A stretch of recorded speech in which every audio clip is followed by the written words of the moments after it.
Hi everyone! Today I'm working on another page in my sketchbook, this time inspired by a beautiful photo shoot I found on Pexels. It's this sweet couple in a field of blooming lupins, and it just screamed spring vibes, so I had to paint it. I've been so ready for spring to arrive. The sunshine, the flowers, the colors, it just lifts everything. The winter really got to me. I can't remember the last time I felt that drained and low for such a long stretch. So now that everything's slowly waking up again, I'm doing my best to bring some of that brightness into my sketchbooks, even if the flowers are just painted ones. So in this piece I'm starting with a slow sketch of the guy holding a mirror. I'm using graphite first, nothing fancy, just letting myself explore the shapes without stressing about mistakes. Once I'm happy with the basic structure, I'll go over it with my go-to paints gray pencil and erase the graphite. That's kind of my usual routine. I usually start with an oval for the head, and then everything else, like the body, the horizon line, builds off that.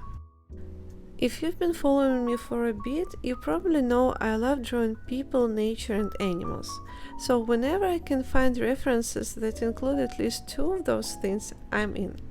I've learned that I'm most comfortable sketching people in larger sketchbooks, B5 or even A4. Something about the bigger space gives me more freedom to use bolder strokes, even though right now I still feel like my fingers come out more stiff than I'd like.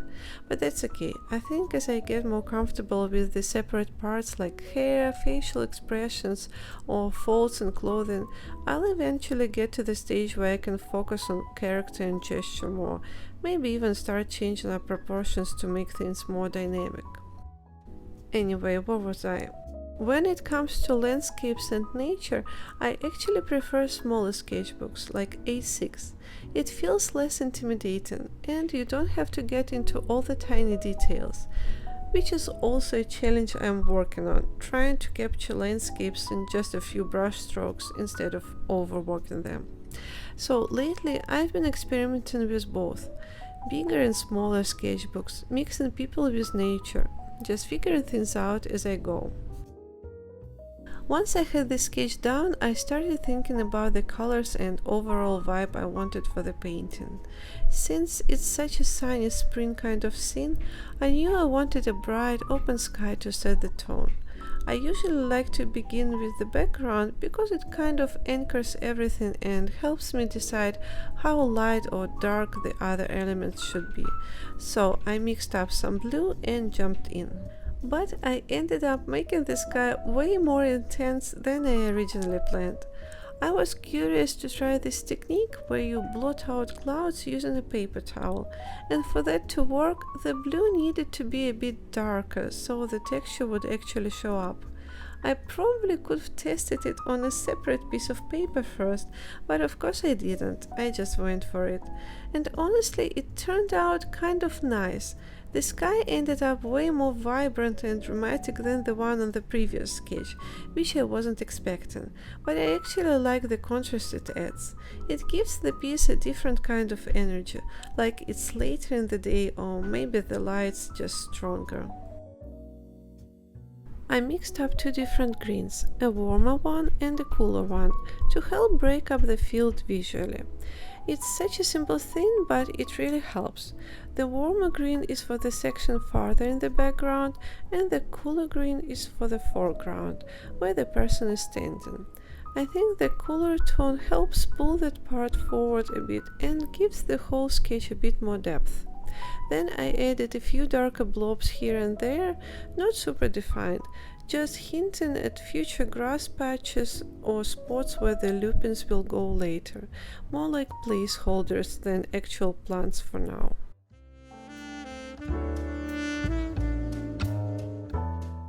After finishing the base of the landscape, I started adding a row of dark green trees in the far background. Nothing too precise, more like a soft suggestion of trees, just little silhouettes to help set the scene without stealing any attention. I didn't want them to be too defined, since they are meant to sit way back in the distance, just something to break up the horizon a little and create some depth.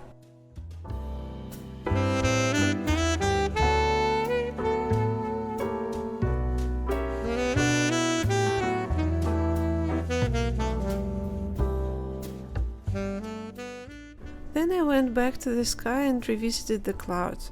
I was already pretty happy with how they turned out.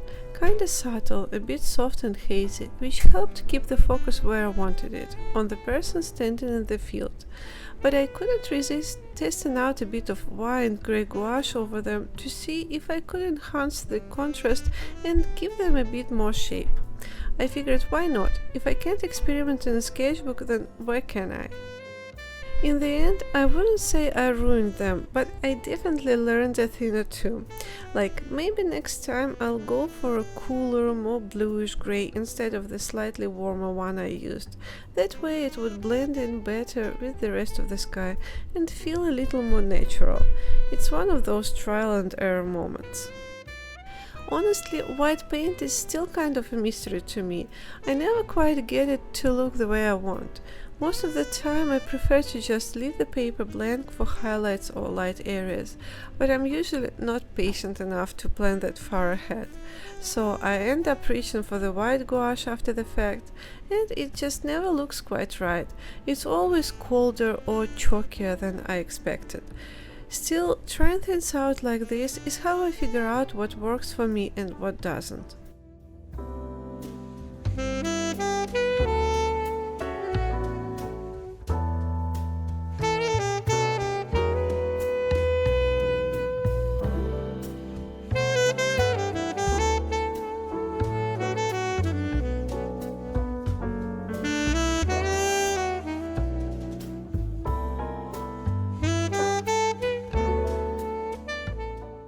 Once I wrapped up the sky and background, I finally moved on to the main characters of the sketch, the guy and the girl in the mirror.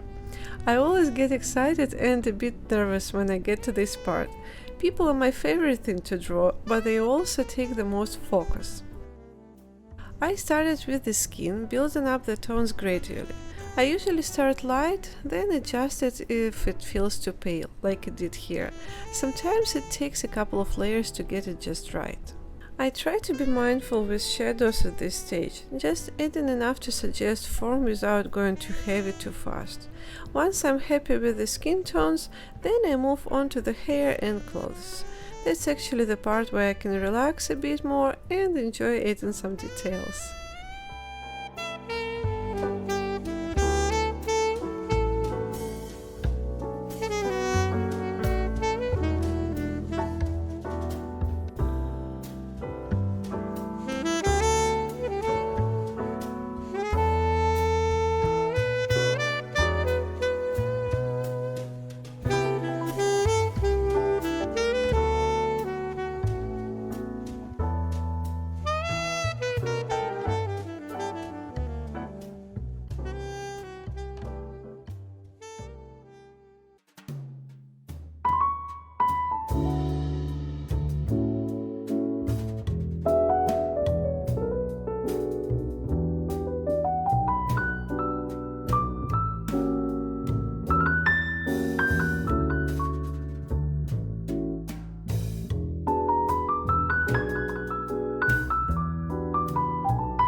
Now I moved on to painting the field. I started by laying in a light wash of green, just a hint of grass using watered down gouache. That usually dries lighter and helps create that soft, slightly blurred background look, which is perfect for layering the lupins over later.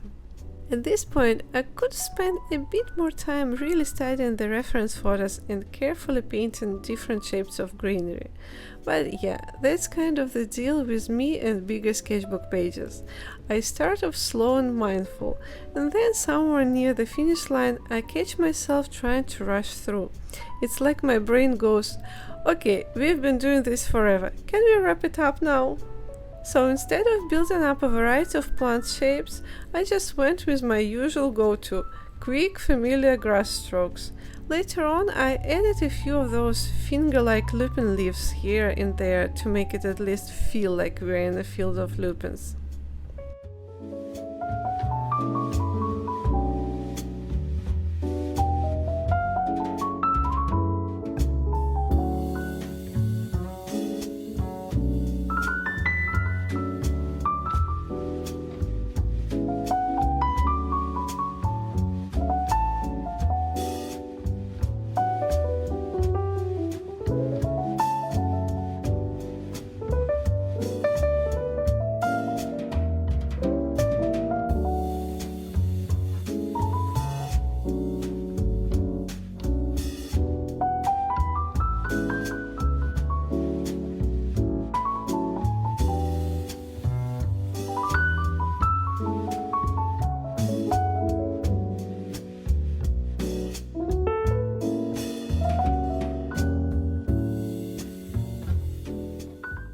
The flowers themselves I kept really simple, just loose, rough suggestions of the shapes. I didn't want them to be overly detailed or photorealistic. The idea was to keep them soft and more in the background, so the focus stays on the person in the scene. I knew I'd come back in with colored pencils at the end anyway, and that always helps tie everything together and add a little pop of detail where it's needed, without stealing the spotlight. So that's the sketch. Hope you enjoy watching the rest of the process. And if it sparks any ideas or makes you want to pick up your sketchbook too, that's already a win in my book. And if you ever end up drawing from this photo, I'd be super excited to see your take on it. Bye!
you.